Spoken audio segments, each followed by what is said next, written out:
Right మనం చూస్తూ ఉన్నాం కాంగ్రెస్ తీర్థం పుచ్చుకున్నారు బీఆర్ఎస్ ఎంపీ వెంకటేష్ నేత లోక్సభ ఎన్నికలకు ముందు కాంగ్రెస్ లోకి వచ్చారు ఎంపీ వెంకటేష్ నేత పెద్దపల్లి కాంగ్రెస్ అభ్యర్థిగా పోటీ చేయనున్నారు వెంకటేష్ నేత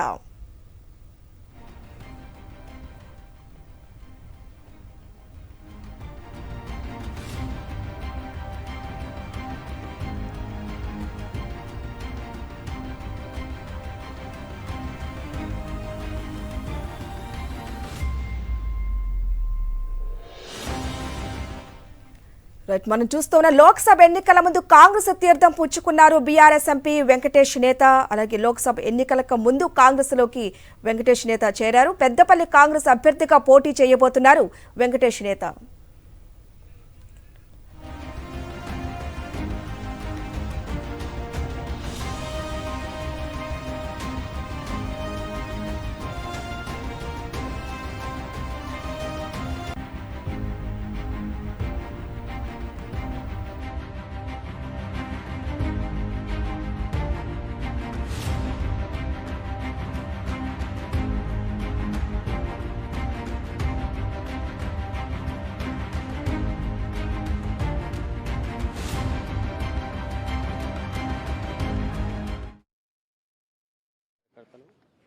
మా మిత్రులు అందరూ కూడా నాకు సపోర్ట్ చేసి పెద్ద ఎత్తున సక్సెస్ చేయాలని కోరుకుంటున్నాను. రాబోయే ఎన్నికల్లో కూడా పార్లమెంట్ ఎన్నికల్లో కూడా కష్టపడి కాంగ్రెస్ పార్టీకి పనిచేసి అత్యధిక స్థానాలు గెలిపించే దిశగా నేను కృషి చేస్తానని సీఎం గారికి ప్రామిస్ చేయడం జరిగింది. దాని ప్రకారంగానే కార్యాచరణ ఉంటుంది. సార్ జీవన్ రెడ్డి గారు మీ బాబాయ్ మీ సొంత బాబాయ్ ఏమో బీఆర్ఎస్ పార్టీ ప్రస్తుతం సిట్టింగ్ ఎంపీగా ఉన్నారు, మీరేమో కాంగ్రెస్ పార్టీని ఎంచుకున్నారు. అంటే ఎట్లా చూడాలి దీన్ని?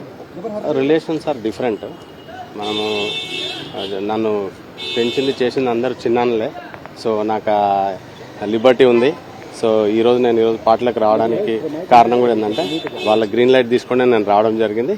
So family is intact and parties are different. దీన్ని అట్లాగే చూస్తాను. అంటే అసెంబ్లీ ఎలక్షన్స్ అయిపోయి మీకు చాయిస్ ఉంది ఒక మహబూబ్నగర్ పార్లమెంట్ స్థానమే, కానీ ఆ మహబూబ్నగర్ పార్లమెంట్ స్థానంలో ప్రస్తుతం అభ్యర్థుల వేట కొనసాగుతుంది. మీరేమో రేవంత్ రెడ్డికి అత్యంత సన్నిహితుడు పేరుగాంచారు. ఏమన్నా అవకాశం ఉందా మీకేమన్నా ఈ లోక్సభ ఎలక్షన్స్? ఆ డిస్కషన్స్ అయితే ఏం కాలేదండి, కానీ పార్టీ ఏది ఆదేశిస్తే దాని ప్రకారంగా నేను ఉంటాను. సో పార్టీ ఇంతవరకు అయితే నాకు ఏం కమిట్మెంట్ ఇవ్వలేదు.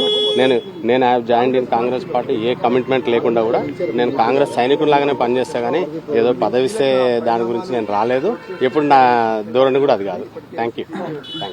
సార్ మనతో పాటు ప్రస్తుతం జీవన్ రెడ్డి ఉన్నారు, కాంగ్రెస్ పార్టీలో చేరారు. ప్రస్తుతం జీవన్ రెడ్డి గారు మహబూబ్నగర్ జిల్లాకు సంబంధించి నెక్స్ట్ లోక్సభ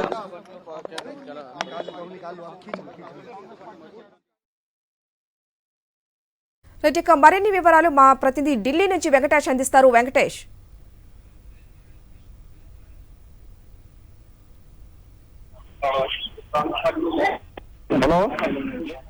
చెప్పండి. వెంకటేష్, మీ వాయిస్ వినిపిస్తుంది, చెప్పండి.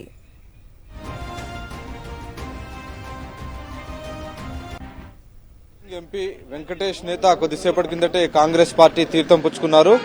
సో ఆయనకు కాంగ్రెస్ పార్టీ ప్రధాన కార్యదర్శి కేసీ వేణుగోపాల్ కాంగ్రెస్ కండువా కప్పారు. నిజానికి ఈ ఎన్నికల ఫలితాలు వచ్చిన తర్వాత, తెలంగాణ అసెంబ్లీ ఎన్నికల ఫలితాలు వచ్చిన తర్వాత బీఆర్ఎస్ ఎంపీ వెంకటేష్ నేత పార్టీకి సంబంధించినటువంటి మార్పు విషయంలో కొంత ఆయన సంప్రదింపులతో ఉన్నట్టు తెలిసింది. సో ఆ నేపథ్యంలోనే నిన్న రాత్రి సీఎం రేవంత్ రెడ్డితో ఆయన సమావేశమయ్యారు. ఈ రోజు ఉదయాన్నే సీఎం రేవంత్ రెడ్డి తన కారులో ఆయన కూర్చోబెట్టుకుని నేరుగా కాంగ్రెస్ పార్టీ ప్రధాన కార్యదర్శి కేసీ వేణుగోపాల్ నివాసానికి వచ్చారు. అక్కడే ఆయన కేసీ వేణుగోపాల్ ఆయనకు కాంగ్రెస్ పార్టీ కండువా కప్పారు. సో ముఖ్యమంత్రి రేవంత్ రెడ్డి, అలాగే కాంగ్రెస్ పార్టీ నాయకులు వంశీచంద్ రెడ్డి, అలాగే మహబూబ్నగర్ సంబంధించినటువంటి మహబూబ్నగర్ సంబంధించిన కాంగ్రెస్ పార్టీ నాయకులు ఉన్నారు. ఈ సందర్భంగా బీఆర్ఎస్ మహబూబ్నగర్ ఎంపీగా ఉన్నటువంటి మన్నే శ్రీనివాస్ రెడ్డి అన్న కుమారుడైనటువంటి జీవన్ కూడా ఈ రోజు కాంగ్రెస్ పార్టీ తీర్థం పుచ్చుకున్నటువంటి పరిస్థితి. సో ఈ సమయంలోనే బీఆర్ఎస్ ఎంపీ వెంకటేష్ నేత కూడా ఈరోజు పార్టీలో జాయిన్ అయ్యారు. బహుశా ఆయనకు పెద్దపల్లి నుంచి కాంగ్రెస్ పార్టీ అభ్యర్థిగా టికెట్ ఇచ్చేటువంటి అవకాశం ఉందనేటువంటి సమాచారం వస్తుంది. ఆయన ఇప్పటికే కొద్దిసేపటికే ఆయన కేసీ వేణుగోపాల్ నివాసం నుంచి నేరుగా కాంగ్రెస్ పార్టీ అధ్యక్షుడు మల్లికార్జున ఖర్గే నివాసానికి బయలుదేరి వెళ్లారు. సో అక్కడ ఫార్మల్ గా కాంగ్రెస్ పార్టీ అధ్యక్షుడు మల్లికార్జున ఖర్గేను కలిసి ఈ మేరకు కాంగ్రెస్ పార్టీలో అధికారికంగా చేరినటువంటి ఒక ఫార్మాలిటీస్ అన్ని కూడా కంప్లీట్ చేయబోతున్నారు. సో మొత్తానికి కాంగ్రెస్ పార్టీ లోక్సభ ఎన్నికలకు తయారీ నేపథ్యంలో ఈ చేరిక అనేది చాలా కీలకమైనటువంటి చేరికగా మనం భావించాలి. నిజానికి వెంకటేష్ నేత మొదట్లో కాంగ్రెస్ పార్టీలోనే ఉన్నారు. ఆ తర్వాత ఎన్నికల సమయంలో బీఆర్ఎస్ తీర్థం పుచ్చుకొని ఎంపీ అయ్యారు. పెద్దపల్లి టికెట్ తెచ్చుకున్నారు. బీఆర్ఎస్ ఎంపీగా గెలిచినటువంటి పరిస్థితి. సో 2019కి ముందు ఆయన కాంగ్రెస్ పార్టీలో ఉన్నారు. ఆయన ఐఆర్ఎస్ సంబంధించినటువంటి ఆఫీసరు, రెవెన్యూ ఆఫీసర్ గా కేంద్ర ప్రభుత్వ ఉద్యోగిగా పనిచేశారు. సో యువకుడు కాంగ్రెస్ పార్టీ నుంచి బీఆర్ఎస్ లో చేరారు. బీఆర్ఎస్ నుంచి మళ్ళీ తిరిగి కాంగ్రెస్ పార్టీలోకి చేరారు. సో ఒక విధంగా ఆయన తిరిగి తన ఘర్ వాప్సీ కాంగ్రెస్ పార్టీకి సొంత గుట్టుకి చేరుకున్నట్లుగా ఇక్కడ ప్రచారం జరుగుతున్నటువంటి పరిస్థితి. సో మొత్తానికి లోక్సభ ఎన్నికల వేళ Congress party BRS sitting MP Venkatesh నేతను తన పార్టీలోకి ఆకర్షించింది. ముఖ్యమంత్రి రేవంత్ రెడ్డి రాత్రి ఆయనతో జరిపినటువంటి చర్చలు ఫలించినటువంటి నేపథ్యంలో ఈ రోజు ఆయన Congress party thank you Venkata